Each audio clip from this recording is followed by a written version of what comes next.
Assalomu alaykum. Bizim maktabimizda bugun mana kitob festivali qilyapmiz. 12 dan oshuq nashriyot, 4000 dan oshuq kitoblar kelgan va 15% gacha chegirmalar berishyapti.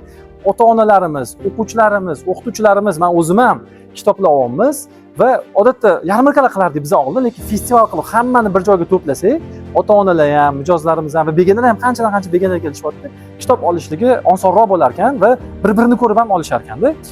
Bugun bizga Kalibr nashriyoti do'stimiz Rahmiddin aka kitob sovg'a qildilar. Mel Robbins tomonidan yozilgan Let Them degan va xudo xolasa o'qib chiqamiz bu kitobni.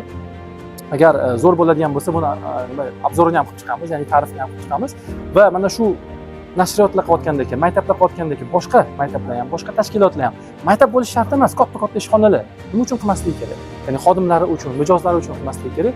Mana shunaqa qilib sekin-sekin bolalikdan, boshidan bolalarimizni, mijozlarimizni kitob o'qishga o'rgatamiz. Hammalarni shunaqa qilishga targ'ib qilamiz. Rahmat.